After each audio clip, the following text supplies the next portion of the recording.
So can I just start by saying I feel phenomenal hope in this room. Just seeing the number of people who are willing to really put themselves out there and focus on this issue that we're here today to talk about. I'm going to start out by asking you to think about the song that you were just singing, to think about the name of this conference, to think about no need among us. And I'm going to ask you if you would just reflect for a minute with the two people closest to you. What would that look like? What would your community look like if every single person were prospering? If every single person had authentic opportunities to develop to their fullest potential, what would we see in your community? If I were landing here from another planet, and I really could see you value the people in your community, what would be visible? Just 2 minutes with the two people closest to you. What would I see?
What would be visible for children?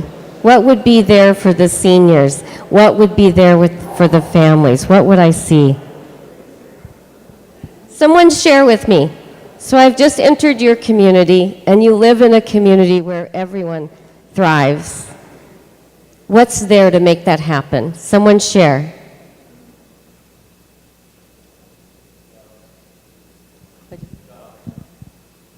Jobs or living wage jobs? Everybody know a difference between a job and a living wage job? When I was 15, I dropped out of school to get married. And I told a teacher, I don't want to be here in this school. It has nothing to do with me. Because I come from generations of people who were migrant labor workers. We worked that day for food that night. Most of my family members make an X for their name. So I didn't know how to relate what was happening in that classroom to that world. So when I told the teacher, I don't want to be here anymore, I'm quitting, I'm out of here, she said this to me: don't quit school, because one day you're going to want a job. My master's degree is communication. I do lots of trainings around communicating more effectively across poverty barriers. Because a really key point here is that meanings are in people. What does a job mean to a teacher? What do you think? Security. Probably not a job, right? It's probably more of a career. And we don't overpay our teachers, we underpay them, but probably have a roof over your head, food in your fridge, probably have health and transportation needs met, and maybe could even have a vacation once in a while. So the teacher is putting this incentive, this motivator out there to 15-year-old me. You should want this. And I'm looking at my teacher from generations of people who worked so hard but still got evicted. I saw people work my entire life. I never knew a human being who made enough money to pay both the rent and the utilities. They were always working 14 hours, 16 hours, hard physical labor, but we were still evicted. We were still going hungry because they were not skilled and they were not educated, and most were not literate. So the meaning of a job to me was it took you away from your family. And when you're in crisis, who do you need the most? The meaning of a job to me meant that you work hard and you don't get treated with respect. You don't move up. You still get evicted. You still go hungry. So I looked at the teacher and I said, I don't want a job. And how does a person from a middle-class background respond to that? We start value judging, right? Attributing motive to the behavior. My teacher said, you're lazy, you're not motivated, and you're not going to go anywhere in life with that little attitude. I got my GED when I was 26, and 10 years later, my doctorate. And on a daily basis, I've worked in all 50 states now and 8 countries. On a daily basis, I hear people say, people in the crisis of poverty aren't motivated. And I say, you're not using the right motivators. What is the meaning of a job? We're not honest about that in our society. How many of you know the majority of people who live in the crisis of poverty, they're actually not working one job? How many of you know people working more than one job and they can't afford rent? We don't have these conversations. So a living wage job is how when I talk to people in poverty, I don't talk to people about, I tell them, I'm not going to lie to you and tell you to get a job and you'll be okay. Because the belief in America is that if you work hard, you will. Bureau of Labor Statistics say no, you won't. Labor statistics show that if you're not educated and you're not skilled and you take a minimum wage job, they come visit you 10 years later, the average increase in your income is $2 per hour. No matter how hard you work. Who works harder, the person cleaning the hotel room or the person in their office? People are working hard. 2/3, majority of the people who live in the crisis of poverty are working more than one job. So I say to people, how'd you like to earn a living? How'd you like to earn a living? Because there's really 2 ways to do that. You get educated, you get a skill, and that's it. So we need living wage jobs for our people in our communities. What else would I see if there were true, authentic opportunities for all of our people to thrive? What would be there? Housing. How many of you know that every single year HUD does a housing affordability study? For 15 years, they have reported that there isn't one town in rural or urban America where a person who is on disability, a person on subsistence welfare, a person earning minimum wage can afford even a modest apartment. That's why you have people doubled up, tripled up on the streets. That's why you have people living in storage sheds. That's been the latest epidemic for the last 7 years. We had a woman, I'm from Portland, Oregon now, and we had a woman who almost died because she was living in her storage room, and they didn't know she was in there and she couldn't pay her bills, so they padlocked it. And it took a couple of days, and somebody finally heard her, and she got out. That's reality. That's today's reality. Not one place. So when people get evictions, we then won't rent to them. What I say, if people don't have evictions, you should worry about them. Because the statistics are pretty clear. People can't afford a place to live, so something's going on there. Of course they're going to have evictions. We should expect evictions in a society where we have the data to show people can't afford a place to live, where people are making choices between rent and food. We're not talking about affordable housing, although Utah is. Utah is talking about affordable housing. They've reduced homelessness by 91%. Very cool. 91%. And you know what they did? They calculated what does it cost for a person to be on the streets. And that means like paramedics, police, emergency room visits, those kinds of things that taxpayers are paying for.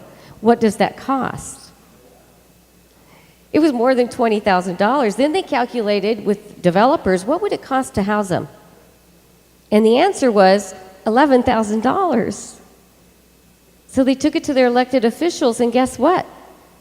You save an elected official money, what do you think happens? So they got it. They started building housing, giving people houses, no questions asked. You get a pillow to lay your head on. My favorite thing about the Utah project is that they took photographs of the grandmas and grandpas and dads and moms and cousins and sisters who were living on the streets before they gave them housing. Then they did another photo shoot when they were in their housing 3 months. They look like different people. How many of you have seen that personally? Someone who gets that stability of having a place to lay their head and how transformative that is. I spent 28 years of my life pretty much homeless. I will never forget when I finally had access to a place where nobody was going to throw us out. You know, Maslow's right. It's difficult to think about anything but where are we going to sleep tonight when you're in that context. What else would we see? Everyone has the chance to thrive.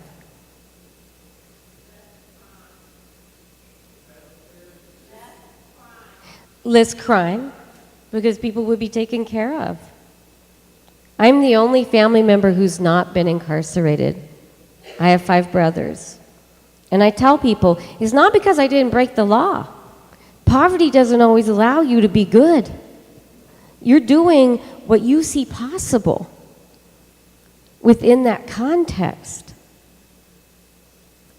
And it isn't about condoning it, but as people who want to make a difference, we got to start by understanding it, because otherwise we continue on our current path. We have more people in cages than any country in the world. And that's both youth and adult. Who here's been in prison? I mean visiting. I felt that. Well, if you haven't been, I do encourage you to go. I encourage you to go. Because guess what you're going to hear? Poverty. Poverty. Poverty. 80% of the people in the cages can't read at 8th grade level. Half have untreated mental health issues. We're not caging the privileged. Although I know Martha Stewart did go for a little short stint. It's poverty. It's poverty. People were in there for things I did. I just didn't get caught. In 1986, my welfare check was $408. My rent was $395. Who's good at math? What I have left? $13 plus $150 in food stamps. Who here has heard people say that we got to cut food stamps in America? We got to cut food stamps. What does that mean? 93% of the people who receive food stamps are disabled. They're working, and they're children. Who do you want to cut? And did you know that if you're on food stamps, how many of you have heard this? They're not hunger, there's just obesity. That's just our ignorance about what you can buy. Because if you're on food stamps, you get $1.47 per meal. Per meal. How many of you try to buy healthy food and eat healthy? How many of you would testify under oath it's expensive? So what do you think you're going to buy if you get $1.47 per meal? You're going to buy the carbs, the starches, the quick, the easy, and once in a while, you're going to get what those people have so you can feel special too. And then watch everybody get mad at you because you bought it with your food stamp card. Anybody in here ever buy yourself a treat when you get down? We're people responding very normally to a context that is a war zone. So 1986, my welfare check, $408. What did I have to do with that $13 left? That's such a good point. I'm giving you a copy of my book. That is awesome.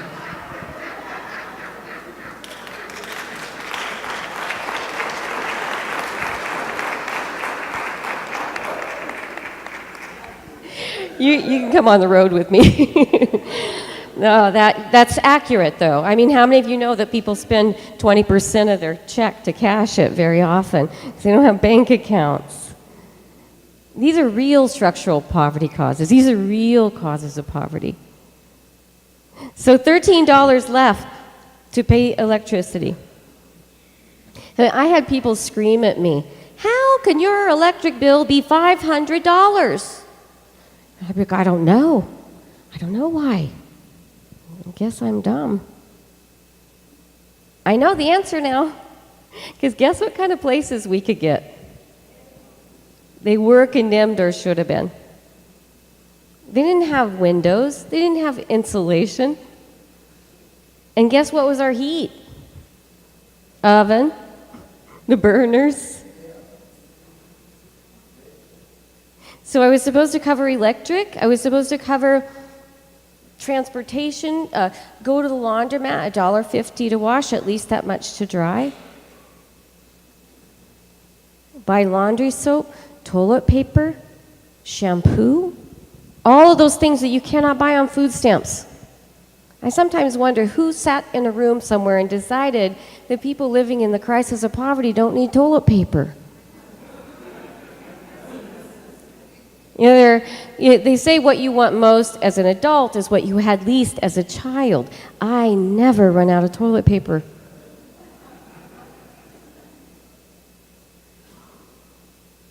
And sanitary napkins for our girls. You know how many girls miss school? You don't have any access. So I would sell my food stamps, 50 cents on the dollar, to usually working class people. We were generational poverty. Usually it was working class people who weren't making it either. A little bit better, but not much. And they could use the food. And then I would use the money to pay for the laundromat and to pay for fraud. Yes. Poverty doesn't always allow you to be good. People are doing what they see possible in that context. I heard someone say medical care. Did you know that people who live in the crisis of poverty, they die on average 15 years younger than people born into a middle-class environment? And the stereotypes are so rampant about people who live in poverty. People will say, well, they drink too much, they smoke too much, and they just don't take care of themselves. The federal government actually did a study on early deaths and social class in America, and they found only 13% of that could account for the early deaths. Drinking, smoking, not taking care of. 87% was attributed to living in polluted neighborhoods, working in unsafe jobs, like my brother Steve, who fell off a roof and knocked his teeth out and broke his neck and damaged his heart when he was 25. The lack of access to preventative care and the stress of poverty itself, which affects immunity. So people are sick a whole lot more. I didn't know that people could live past 60. I didn't. When I was growing up, nobody did. I didn't know that you would have your teeth Past 30, I thought after 30 your teeth go in a cup. I had no idea. I was at the university, 28 years old, and meeting my friends' parents or grandparents, and I'd be like, are you kidding me? You can live that old and have your teeth? Didn't know that was possible. What else would I see? If we truly had community, where all of our people have a chance to thrive, what would I see? Parents aren't ripped apart, right? And the stress of poverty. Every single human being you know are in crisis and can't get their fundamental Maslow needs met. It's like a pressure cooker. And if you're the male, what are you supposed to be? The provider, right? Well, what if you're not literate? What's the message to the men in poverty? You're a societal failure. They are societal failures from birth if they're born into generational poverty. Little boys feeling like, hey, I can't make it okay for mom or sister. And then as they get to be men, can't make it okay for anybody. Can't even take care of myself. My ex-husband, Jerry, would you be surprised if I told you I married a guy from generational migrant labor poverty? I used to wonder, the whole world out there, how did I do that? How did I find a guy who lives exactly like we do? His family were migrant labor workers, make an X for their name. They worked that day for food that night. I know the answer now, and this is one of the big perpetuators of poverty. The segregation in America. How many of you know we're segregated? And I'm talking by social class. Who do middle-class people hang out with? So if you're in generational poverty, who are you spending time with? The only human beings you have meaningful interaction with. If you're in working-class poverty, who are you with? Immigrant poverty, who are you? So I could have picked any guy. He would have been from generational poverty. He would have been from a war zone. Jerry and I divorced in 1986, and he went to live in a car that we bought at an auction for $25. And I went to apply for welfare. We had Jennifer, she was 6, Daniel was 2. And my cousin Linda was homeless. She had come to live with me. And welfare said, we won't help her because she's not yours. So the subsistence people get, how many of you know it goes a whole lot farther than we even know? Because every human being we know and love, they need some too. And they don't always have the right ID or address or way to get that subsistence. So the welfare worker said, we'll help you and your 2 kids. We won't help your cousin. But first you have to fill out this stack of papers so we can get your ex-husband. And I had 6 months of the 9th grade, and I was thinking, I know I'm not really smart, but what are you going to get? Jerry's in worse shape than we are. I mean, we don't teach about poverty in America. We graduate people from college to be psychiatrists and counselors, faith-based leaders, elected officials. I've literally, in my 26 years of doing this work, asked thousands of professionals. How many of you have had the course, History of Poverty, United States of America? There was a hand. We don't know our history. So we don't teach poverty. We don't teach, most people don't even know what it means. They don't know what the word means. I had a guy, when I was doing my doctoral research, I wanted to interview people from poverty who achieved bachelor's degrees. I had a guy call me up. He said, I'll do your study for you. He said, I grew up poor. I said, thank you so much. So how did your family get by? He said, well, my father was a physician, and this is an actual quote. He said, he died when I was 12, and I had to go live with my grandparents, and I worked in their store, and I pulled myself up, and I became a doctor like my dad. And I'm listening to him from generational poverty life experience, that type of poverty. And I'm thinking, you knew someone who owned a store? And you were related to them? That's not poverty. But imagine this person, in that situation, his experience is situational poverty. That's where you grow up in a middle-class environment, and then a health issue, downsizing, job loss can throw you into poverty. But you've had exposure to middle-class language, middle-class expectations. He's not thinking about what would 12 years of having a father who's a physician do for my vocabulary, my sentence structure, my teeth, my networks of support. So imagine how he might treat somebody from generational poverty. Probably like this: hey, I did it, why can't? So we don't teach poverty. And even less do we talk about men in poverty. There are few, as I travel around this country, if any, programs for men in poverty. We act like they're male, no, so get them out. It won't. Not in a labor market that demands a skill or education. We have to be having conversations about the men. What are we doing to help the men to get education, to get skills? That's part of helping families stay together, helping dads to parent. They need to be able to earn a living. People will call them deadbeats, say they leave their families. I don't know what else you could do if society is telling you you're a societal failure every way you turn. I understand it. What about schools? What kind of schools would we have if everyone thrived?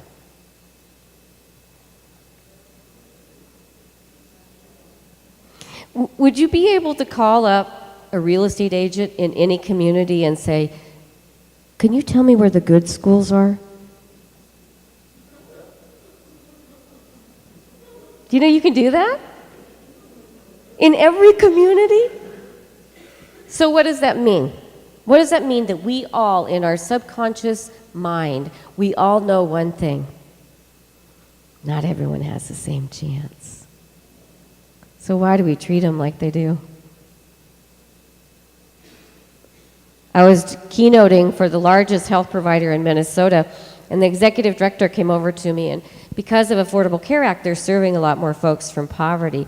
And he said to me, you know, Dr. Beegle, one of the things I'm doing is I'm paying $200,000 to have all of our medical paperwork translated into fourth grade reading level. He said, do you think that will be helpful? And I said, well, it depends. Are you talking about fourth grade reading level in a high poverty community or fourth grade reading level in a privileged community? Because the vocabulary will be completely different. The examples used will be complete. All through school, I didn't know the words my teachers would use. They would talk about things, and I'd say, what does that word mean? And my teachers would say, you need to be a responsible, independent learner. I will not enable you. So I go to the dictionary, I find 4 or 5 more words I didn't know.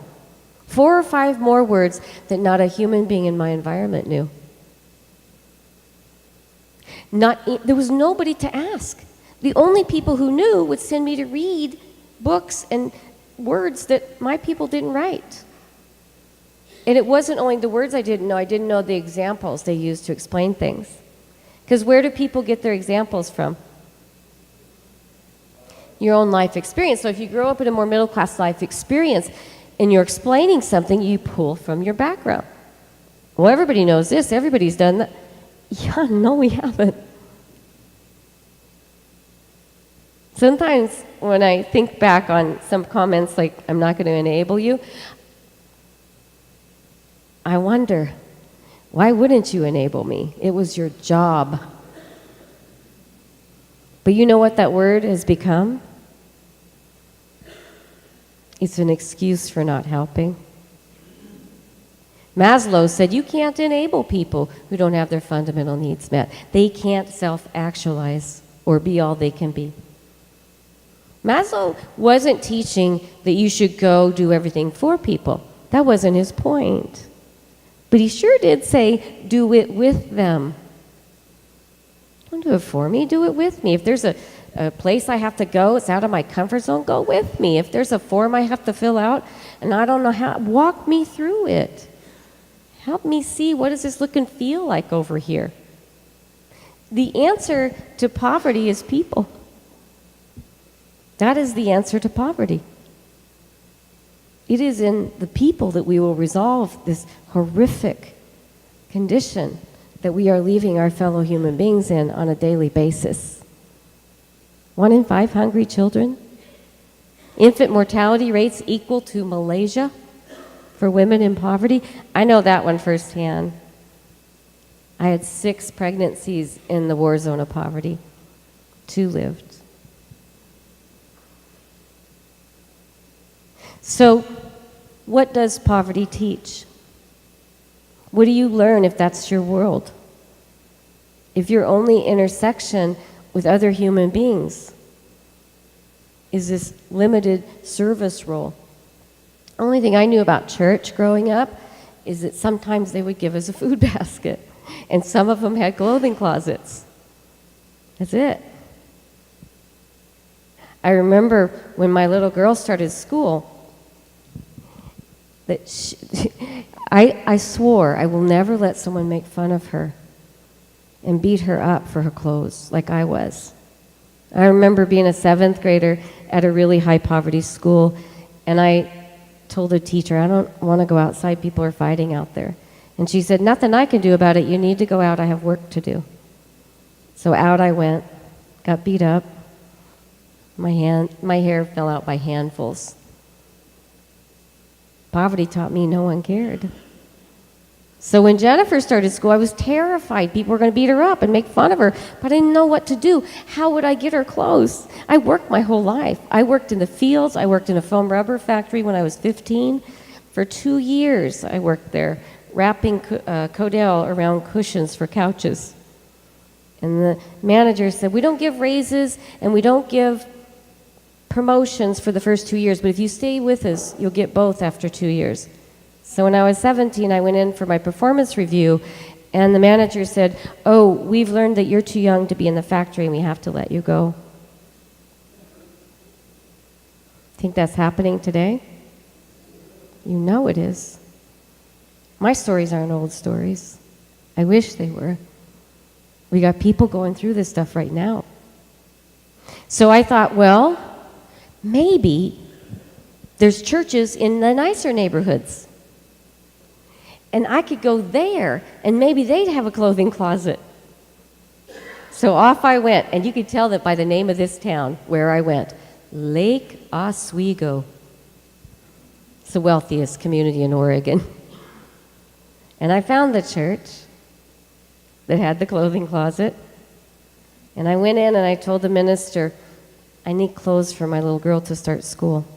And he said, sure, we can help you with that. We just need to know where you live. So I told him, and he said, oh, you're not in our community. We could spend a whole day on that, right?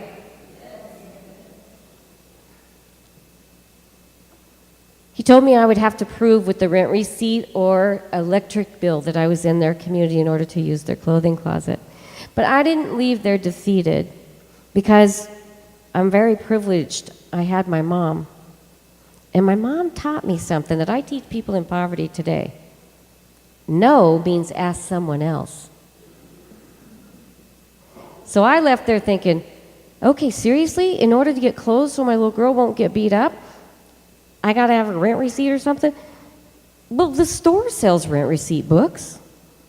So I went to the store. I got a rent receipt book. I had to cash in a $1 food stamp to get that. That was back when they were $1 food stamp. And it was 69 cents for the rent receipt book. And I drove to another community called Beaverton. And I found the church that had the clothing closet. And I drove around it to see if there's any houses that I could possibly ever live in, because they were all really nice houses. And then I found a smaller one, and I wrote myself a rent receipt. I used my left hand because they compared my signature. And I went into the church, and I said, I need clothes for my little girl to start school. And I was just hoping that the ladies that were volunteering there, that wasn't their house on the address. And they gave me clothes for my little girl. And I will tell you what, they looked like they'd never been worn, these clothes they gave me. I'd never seen anything like it. And they said, we don't want her to start school in a used outfit. We're going to give you a voucher. Go get her a new outfit for her first day. My Jennifer started school in a purple tulip dress with purple hair ties, purple lace socks, and the shiniest black shoes you ever saw. And that's how I clothed my kids for 12 years. Fraud? Yes. I'm not condoning it, but I want us to understand there's a why behind every single behavior you see. There's a why. I used to watch my mom. This is a photograph of my brother and I, my younger brother, Steve. I used to watch my mom go into helping organizations, and almost always there was plastic or glass between her and the people. And as a kid, I'm thinking, do I have bad parents? Why don't you talk to her face to face? Why don't you find out her name? Do you know when you're in poverty, nobody knows your name? Your welfare recipient, single mom, client. Nobody knows. What is that Cheers song? You want to go where? Find out people's names. It doesn't cost anything to find out their names. But nobody knows your name.